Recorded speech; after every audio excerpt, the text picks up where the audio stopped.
Let's talk about a very specific group of people today. Adult children who swear they're breaking generational trauma, but somehow ended up breaking their kids' relationship with loving grandparents instead. You know the type. Full of healing journeys, inner child work, and every therapy term found on a podcast, but still can't tell the difference between a boundary and a grudge. Okay, I'm going to play her whole video at the end, I promise you. Just for everybody out there. All of that is me except for the podcast thing. You know why? Because 30 years ago, there were no podcasts. So how is it we were estranging before the internet, before pop psychology? And I don't know if she says it in this one, but she definitely says it in others.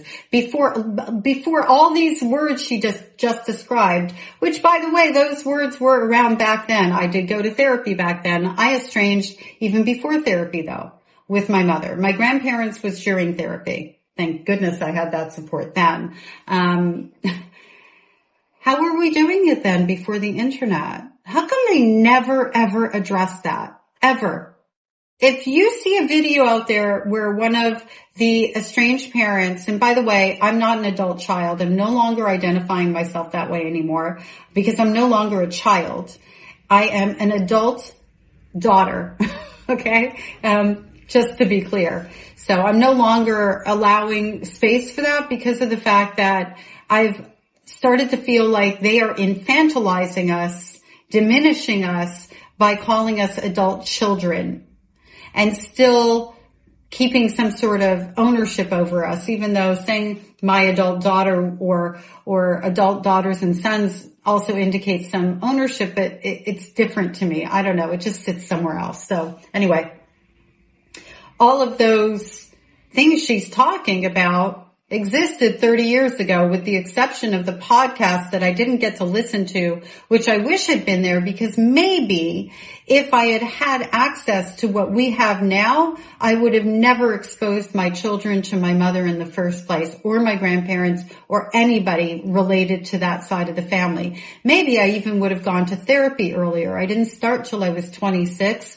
And that's not, I'm not mad at myself. I'm not shaming myself or anything like that. My mother took me to therapy at 17 and sabotaged it. And so it took me that long to be able to go back in, and a mental health crisis to boot at the time. I was really I was flooded with memories and trying to make sense of them. And I was losing it. So I needed to go in for that support. And I'm so grateful that I was with a partner who supported that and helped me through that journey. We don't all have that. And if I didn't, maybe I wouldn't have gone until my 30s. I don't know. At the end of the day, I do know that if I had access to a scintilla of the material that's out there right now that we have on our devices and our laptops and things like that, I would have done things earlier, which would have shielded my eldest daughter from having any emotional connection to my mother. And that would have meant that she wouldn't have been sad at 6 years old missing my mother. And that would have been a nice thing. Also, my mother taught her how to feel guilty. This is something, now she's 43. Yep, she's 43. Yeah. I had her when I was 17. No, sorry, she's 42. I'm aging us both. No, she's 42 because I'm still 59 until January. Anyway,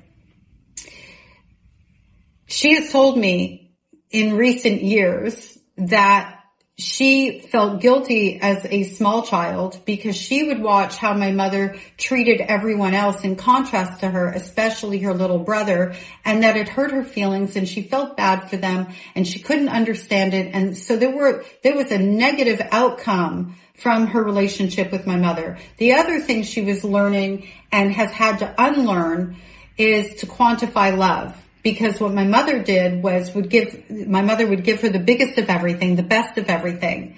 And it was very well known by how my mother did it, and even articulated it at times. I do this because I love you the most.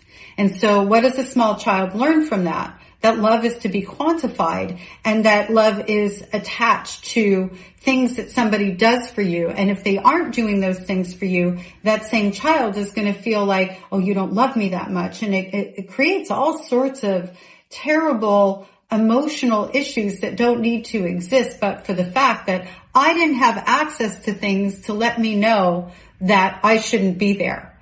If I had, I'm really sure I would have been devouring it because I was reading a lot of books and things like that at the time. Mostly parenting books. I know, but they don't come with manuals. Okay. If your parents are genuinely dangerous, nobody's arguing that. Protect those kids for sure. But if the only thing you're protecting them from is a grandparent that loves them too loudly, sends birthday cards, and wants to feed them snacks you don't approve of, baby, that's not trauma. That's so we're depriving our grandchildren of our children of grandparents who don't want to respect boundaries, and we're supposed to normalize that for them the way you normalized it for us. Gotcha. Okay. All right.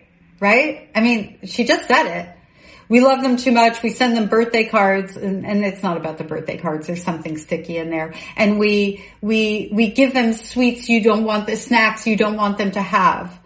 Does anybody remember the story about, I'm meaning to look it up. I haven't gotten there yet, of a child who died because the grandmother didn't want to believe that the child was actually allergic to whatever was in the snack.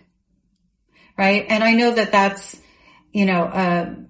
and maybe looks like an extreme case. At the end of the day, who knows our child's dietary needs, emotional needs, physical needs better than the parent? Nobody on the planet knows their needs better than we do, because they are our children who we spend day in and day out with, parenting, caring for, nurturing, not like these people. I'm back on the these people thing, but they're calling me these people. I feel very snarky, sparky. Okay. She fires me up. She really does. Maybe I need to stop watching her. That's preference with a side of spite. And let's be honest, some of you are not cycle breaking. You are cycle broadcasting. You didn't heal. You just rebranded. Imagine calling yourself a generational curse breaker while actively creating the next chapter of it. Legendary commitment, honestly. While the grandparents are over here praying, apologizing, going to therapy, sending gifts that get returned to sender, while you're online diagnosing them with disorders Google gave you for free. You want to protect your peace? Cool. Okay, so, and a few people have pointed this out. She obviously uses AI. It was not obvious to me. I was just like, she thinks she's so profound and clever with these little one-liners. And then several of you piped in and went, no, that sounds like AI and scripting and all of that. And she's written a book, and I am going to get it and read it because I think that's what it's going to be filled with. I'm going to start reviewing them. I just need to in the pocket of time to do it. Oh my goodness. So they're going to therapy. This is what therapy does? I think not. I definitely think not. And sending gifts that get returned. Continually crossing boundaries. But I thought you went to therapy. Did you not learn that that's not the way you repair a relationship? Imposing yourself and invading somebody else's space? Because let's face it, something that comes to my home from somebody that I am not in a relationship with intention, like I've gone no contact and said, I don't want you in my life. What that gift is actually a tool to buy their way in, and not to buy their way in because they mean good things, but rather because they want to emotionally destabilize their adult daughters and adult sons and say, see, I'm not following your rules because I'm still in charge. Like, there are dynamics behind this kind of behavior. They want to be able to tell their friends, their cronies, their flying monkeys, look, they return to sender, what terrible people they are, and continue the narrative because they're hyper-focused on making us the bad guys that they painted us to be throughout our childhoods, so nobody actually sees who the real bad guy is. That's why they do these things. The letter my mother wrote me about, she said something to the effect of, well, aside from I won't be a part of your blaming process, and I've heard that from people like this a zillion times on these different videos. Don't be a part of their blaming process. They can't blame you for where your life is now. Once they're 18, whatever mistakes they're making, how much their life sucks, has nothing to do with us because this magic cutoff happened, right? And I mean, yeah, my complex PTSD at 18 became something that was my fault, I guess. Anyway, I need to ground.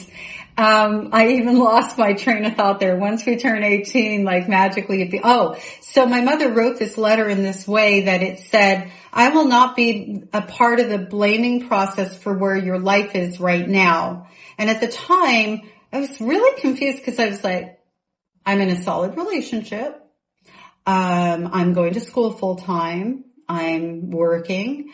I'm supporting my children. I had 2 kids at the time. I was so confused by why she put that in there, because it was literally the first time in my life, and I was 22, that I was stabilized and doing well. And reading it over again years later, this is why I tell you, please don't burn your letters and your things. Put them in a file, because somewhere down the road, those letters are going to give you insight as to what you went through from a different level, which adds another layer of healing. I know we're not healing. We're holding grudges by keeping that. I'm sure that's what you would say. But that stuff is evidence of where you were, who you were, how you looked at the world, and also it is something that you can use to recognize how far you've come. I now know my mother wrote that for the eyes and ears of her cronies.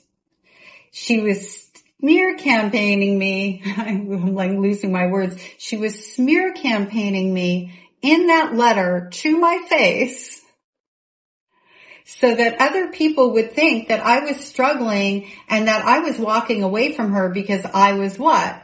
The grudge-holding POS who was blaming her for where my life was so terrible, when it actually wasn't terrible. It was actually in a good place. Interesting, isn't it? But why don't you let your kids experience theirs too? Because one day those children are going to grow up and start asking you questions you can't answer with, because I said so, or TikTok said I should. Stop using your kids for leverage. Grandparents, if you're living this mess like I am, drop a comment. And if you're already out there typing a furious response, don't worry. We hear you. We hear your anger, loud and untreated. Profound. What is it? Live and untreated. We hear your, what? I can't even remember what she said. That's how profound it was. The threat of you are going to have to deal with the fallout from your children because they are going to be devastated that you didn't allow them to have us as grandparents. The level of ego and arrogance to think that they really do truly believe their position in a child's life is so magnificently important that those children are going to grow up, our children are going to grow up feeling this void. And then, we're going to have to pay for what we did for our own peace. It does blow my mind. And it also serves as evidence as to how these people, estranged parents, this type of estranged parent, feel so, central in the universe and so important that, us taking these grandchildren away is going to harm them because we've kept them away from the sunlight. It's like we've kept them in the dark, and you can't just go because I said so, which is probably how she parented. And at the end of the day, I would never say it because I said so, around something like that. I mean, I might say because I said so, which is not a great way to parent, by the way. We shouldn't do that. I did it though. I did it. I'll admit it. There's times I said because I'm the mama and I said so. That's why you can't do that. Anyway, that's neither here nor there. To my adult sons and adult daughters out there who are worried about how this ages for your children, as long as we are filling their emotional well-being love cup and giving them everything that they need. I'm not talking about food on the table and a roof over their head and, the dialogue, right? I'm talking about actually having open communication and meeting their emotional needs and being aware of what is age appropriate. Also, when your kids ask you questions, ask them, questions in return so that you're making sure whatever information you give them is what they're looking for. So, for example, when a child is asking about the grandparent, say, I'm so happy to answer that question. Can you tell me what you're thinking about?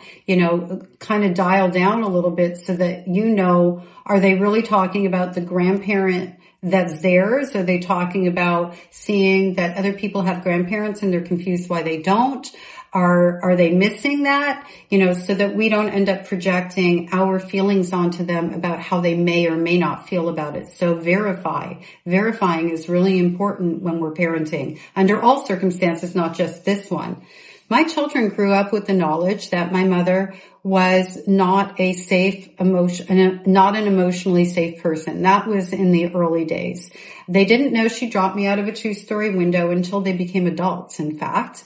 Everything that they know now, like the deep details of it, they know because of my book. 2 of my children edited my book for me, all the things. But growing up, they knew bits and pieces. They knew at some point that things were so bad with my mother, I ended up living on the streets at 13. They weren't small children when they knew that. And that was by design. I wanted to make sure my children didn't feel bad for me. I also never told them I'm protecting you from her because I didn't want them to think I didn't have my mommy because I was protecting them. So things like that, And so when they hit adulthood, there weren't a lot of questions to ask. My eldest daughter did go back and have a relationship with my mother, and we had boundaries around that. She didn't share my information about where my life was with my mother and vice versa. If she needed to talk to me about something she was experiencing, door is wide open, no problem. I don't have a sensitivity around discussing my mother, and I never did. And if I did, let me rephrase that.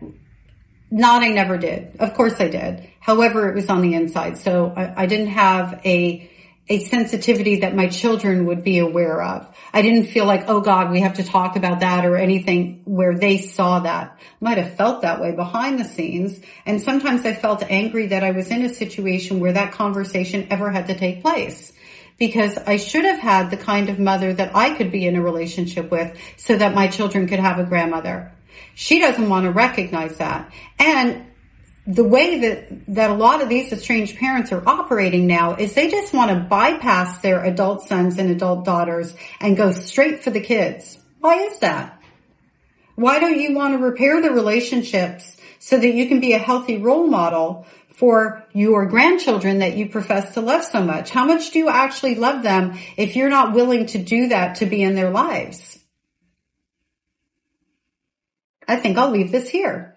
What do you think? Drop a comment in the comment section. And as always, thank you so much for being here. Drop a comment if you want me to cover someone that I haven't covered yet. Diane is on my list. So I think she's on YouTube, the lady with the short hair, working on that right now. However, if there's a video of hers that you specifically want me to utilize, drop it in the comment section because I'm weeding through and it's like, oh my gosh. Annie Husey, she's top of mind because she's next on my list. I was going to say chopping block. I am definitely snarky sparky. Anyway, I'll see you soon. Thank you for being here.